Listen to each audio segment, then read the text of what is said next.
Class 12 UP board के प्यारे विद्यार्थियों, स्वागत है आप सभी का शिवम लेक्चरर में। कक्षा 12 हिंदी संस्कृत दिग्दर्शिका के 3 सबसे महत्वपूर्ण गद्यांश हम आपको बताने वाले हैं, जो यूपी बोर्ड एग्जाम 2026 के लिए सबसे ज़्यादा महत्वपूर्ण है।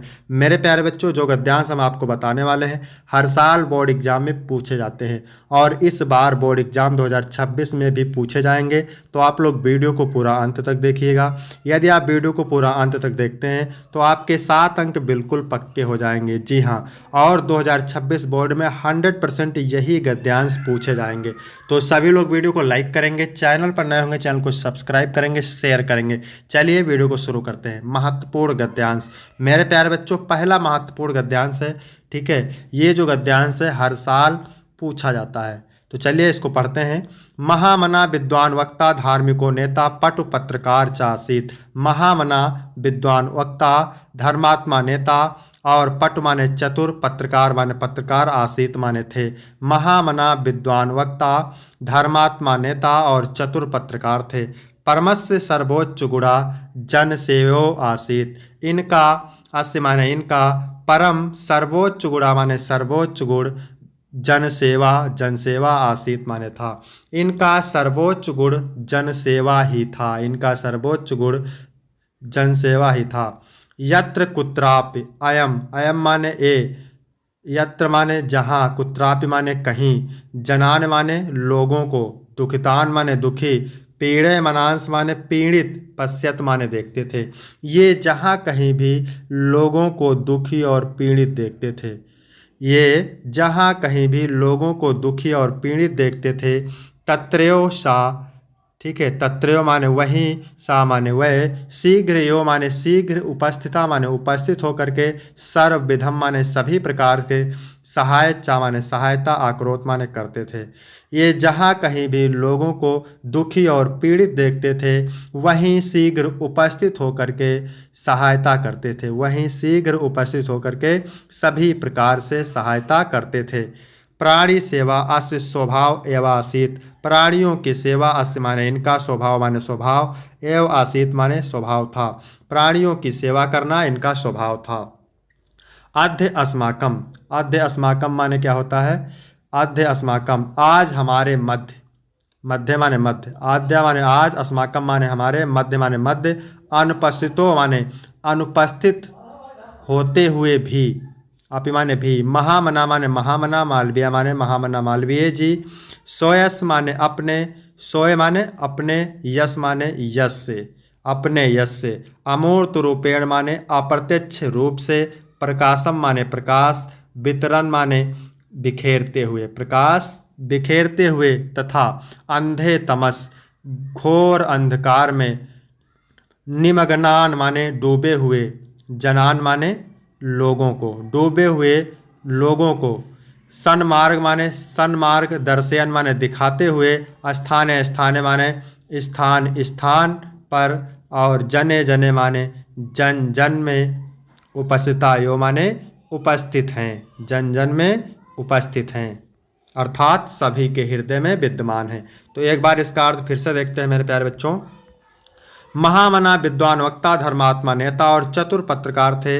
इनका सर्वोच्च गुण जनसेवा था। ये कहीं भी लोगों को दुखी और पीड़ित देखते थे वहाँ वे शीघ्र उपस्थित होकर के सभी प्रकार से सहायता करते थे। प्राणियों की सेवा इनका करना इनका स्वभाव था। आज हमारे मध्य अनुपस्थित होते हुए भी महामना मालवीय अपने यश से अमूर्त रूप से प्रकाश बिखेरते हुए घोर अंधकार में डूबे हुए लोगों को सत्य मार्ग दिखाते हुए स्थान स्थान और जन जन में उपस्थित हैं। आपको आशा करते हैं कि ये वाला बिल्कुल समझ में आ गया होगा। ठीक है, नहीं समझ में आया है तो एक बार फिर से और देख लीजिए। महामना विद्वान वक्ता धर्मात्मा नेता और चतुर पत्रकार थे। इनका सर्वोच्च गुण जनसेवा था। ये जहाँ कहीं भी लोगों को दुखी और पीड़ित देखते थे वहाँ वे शीघ्र उपस्थित होकर के सभी प्रकार से सहायता करते थे।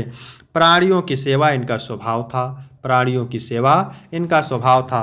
आज हमारे मध्य अनुपस्थित होते हुए भी महामना मालवीय जी अपने अपने यश से अमूर्त रूप से, अपने यश से अमूर्त रूप से प्रकाश बिखेरते हुए, ठीक है, तथा घोर अंधकार में डूबे हुए लोगों को सन्मार्ग दिखाते हुए स्थान स्थान पर और जन जन में उपस्थित हैं। ठीक है, आपको लिखना कैसे है, तो मान लो आप उत्तर नंबर डालेंगे, फिर जो पैराग्राफ आप कर रहे हैं तो उस पैराग्राफ का पहला शब्द ले लेंगे और लास्ट वाला शब्द ले लेंगे, डॉट डॉट करके लिख देंगे। फिर आप संदर्भ लिखेंगे। प्रस्तुत गद्यांश हमारी पाठ्यपुस्तक संस्कृत के महामना मालवीय पाठ से अवतरित है। संदर्भ लिखना आपको बहुत जरूरी है, क्योंकि 2 अंक आपके संदर्भ के मिलते हैं और 5 अंक अनुवाद के मिलते हैं। कुल मिलाकर 7 अंक का होता है। तो सेम आपको इसी प्रकार लिखना है, फिर अनुवाद हेडिंग डालना है। आपको स्क्रीनशॉट लेना है तो ले सकते हैं। इसके बाद मेरे प्यारे बच्चों दूसरा मोस्ट इंपॉर्टेंट है। ठीक है, धन्य अयम भारत देशा, यह भारत देश धन्य है। धन्य माने धन्य है, अयम माने यह, भारत देशा माने भारत देश, यह भारत देश धन्य है। यत्र माने जहाँ, समुल्लिसत माने सुशोभित है, जनमानस पावनी माने लोगों के मन को पवित्र करने वाली, भव्य भावो उद्भावनी माने सुंदर भावों को उत्पन्न करने वाली, शब्द संदोह प्रसवनी और शब्दों के समूह को जन्म देने वाली, सुर भारती माने देववाणी। यानी यह भारत देश धन्य है जहाँ लोगों के मन को पवित्र करने वाली, सुंदर भावों को उत्पन्न करने वाली, शब्दों के समूह को जन्म देने वाली देववाणी सुशोभित है। विद्यमानेश निखिले वयप, विद्यमान वर्तमान, वांग्यम माने साहित्यों में, अस्य माने इसका, वांग्यम माने साहित्य, सर्वश्रेष्ठम माने सबसे अच्छा, चा माने और, सुसंपन्नम माने सुसंपन्न, वर्तते माने है। यानी विद्यमान वर्तमान साहित्यों में इसका साहित्य सर्वश्रेष्ठ और सुसंपन्न है। यमेव भाषा संस्कृत नामनापि लोके प्रथिता अस्ति, यमेव यही भाषा संस्कृत के नाम से लोके माने संसार में, प्रथिता माने प्रसिद्ध, अस्ति माने है। अस्माकम रामायण हमारे रामायण, महाभारत आदि ऐतिहासिक ग्रंथा, यानी हमारे रामायण महाभारत आदि ऐतिहासिक ग्रंथ, चत्वारो वेदा चारों वेद, सर्वा उपनिषद सभी उपनिषद, अष्टदश पुराणानि 18 पुराण, अन्यान चा और अन्य, महाकाव्य नाटक आदि, महाकाव्य नाटक आदि, अस्यायो माने इसी, भाषा माने भाषा में, लिखितान संत माने लिखे गए हैं। यानी हमारे रामायण महाभारत ऐतिहासिक ग्रंथ, चारों वेद सभी उपनिषद, 18 पुराण और अन्य महाकाव्य नाटक आदि इसी भाषा में लिखे गए हैं। यमेव भाषा सर्व आर्य भाषाराम जननी मन्यते, भाषा तत्वविदव, इसी भाषा को सभी आर्य भाषाओं की जननी मानते हैं।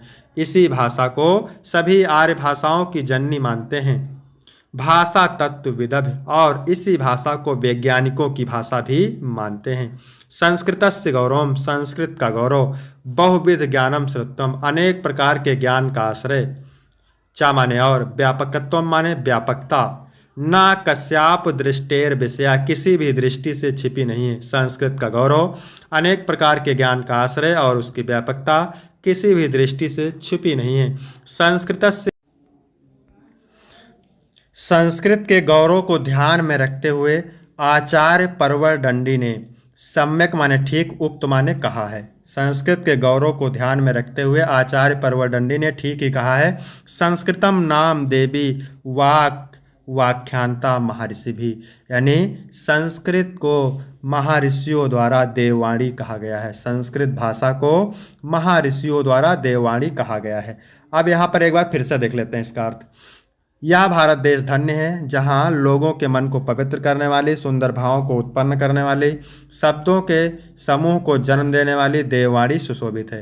विद्यमान वर्तमान साहित्यों में इसका साहित्य सर्वश्रेष्ठ और सुसंपन्न है। यही भाषा संस्कृत के नाम से संसार में प्रसिद्ध है। हमारे रामायण महाभारत ऐतिहासिक ग्रंथ, चारों वेद सभी उपनिषद, 18 पुराण और अन्य महाकाव्य नाटक आदि इसी भाषा में लिखे गए हैं।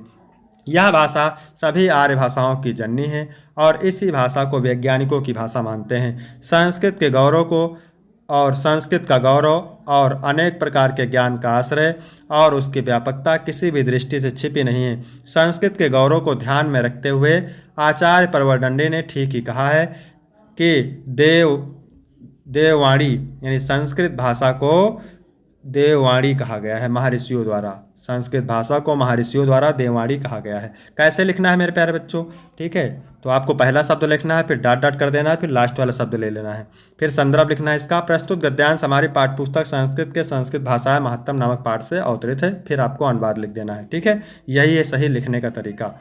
इसके बाद मेरे प्यारे बच्चों तीसरा मोस्ट इंपॉर्टेंट है, ये भी हर साल रिपीट होता है, तो आप जरूर इसको तैयार करेंगे। पंचशील इत शिष्टाचार विषय का सिद्धांत था। पंचशील शिष्टाचार संबंधी सिद्धांत है। पंचशील शिष्टाचार संबंधी सिद्धांत है। महात्मा गौतम बुद्ध ने एतान माने इन, पंचापि माने क्या होता है 5, सिद्धांतान माने सिद्धांतों का, पंचशील इति माने पंचशील के, नामना माने नाम से, 100 शिष्यान माने अपने शिष्यों को शास्त्र सम उपदेश दिया था। महात्मा गौतम बुद्ध ने इन 5 सिद्धांतों को पंचशील के नाम से अपने शिष्यों को उपदेश दिया था। यतेव अयम, इसलिए यह, यतेव माने इसलिए, अयम माने यह, शब्दा माने शब्द, अधुना अपि माने आज भी, तथैव माने उसी प्रकार, स्वीकृता माने स्वीकृत है। इसलिए यह शब्द आज भी उसी प्रकार स्वीकृत है। इमे सिद्धांता कर्मेण यो संत, ये सिद्धांत क्रमशः इस प्रकार हैं। अहिंसा मतलब हिंसा ना करना, ठीक है। सत्यम सत्य बोलना, अस्तेय चोरी ना करना, अप्रमादा माने सावधानी रखना, ब्रह्मचर्य इति माने ब्रह्मचर्य का पालन करना। ठीक है, इसके आगे देखते हैं। बौद्ध युगे इमे सिद्धांता, बौद्ध युग में ये सिद्धांत, व्यक्तिक जीवनस्य माने व्यक्तिगत जीवन की, अभ्युत्थानाय माने उन्नति के लिए, प्रयुक्त माने प्रयुक्त, आसन माने थे। यानी बौद्ध युग में ये सिद्धांत व्यक्तिगत जीवन की उन्नति के लिए प्रयुक्त थे। परम अद, किंतु आज, इमे माने ये, सिद्धांता माने सिद्धांत, किंतु आज ये सिद्धांत राष्ट्राणाम माने राष्ट्रों के, परस्पर मैत्री माने पारस्परिक मैत्री, एवं सहयोग करणान माने सहयोग के आधार, तथा विश्व बंधुत्व माने होता है विश्व बंधुत्व, चा माने और, विश्व शांति माने विश्व शांति के, साधनान माने साधन, संत माने हैं। ठीक है, बौद्ध युग में ये सिद्धांत व्यक्तिगत जीवन की उन्नति के लिए प्रयुक्त थे, किंतु आज ये सिद्धांत राष्ट्रों की पारस्परिक मैत्री एवं सहयोग के आधार पर तथा विश्व बंधुत्व और विश्व शांति के साधन हैं। राष्ट्र नायक श्री जवाहरलाल नेहरू महोदय के प्रधानमंत्रित्व काल में चीन देशेन माने चीन देश के, सह माने साथ, भारत से मैत्री माने भारत की मैत्री यानी मित्रता, पंचशील सिद्धांतान माने पंचशील सिद्धांतों के अनाधिकृत माने आधार पर ही एवं अभवत माने ही हुई थी।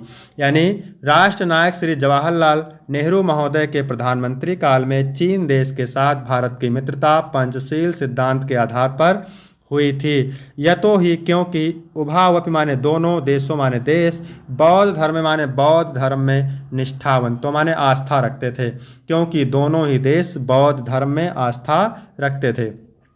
आधुनिके जगत पंचशील सिद्धांता नवीनाम राजनीतिक स्वरूप गृहीतवंता।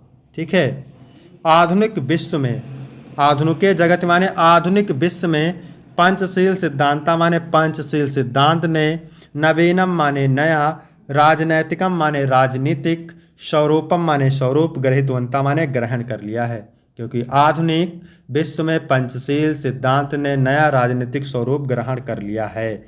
ठीक है, तो यहाँ पर देखिए इसको कैसे लिखना है, मोस्ट इंपॉर्टेंट है। प्रस्तुत गद्यांश हमारी पाठ्यपुस्तक संस्कृत के पंचशील सिद्धांता पाठ से अवतरित है। यहाँ पर ये अनुवाद है, आप इसके स्क्रीनशॉट ले सकते हैं। तो यहाँ तक आपका वीडियो कंप्लीट हुआ। वीडियो कैसा लगा? वीडियो अच्छा लगा तो वीडियो को लाइक करेंगे, चैनल को सब्सक्राइब करेंगे। फिर मिलते हैं आपको अगली वीडियो में, तब तक के लिए जय हिंद जय भारत।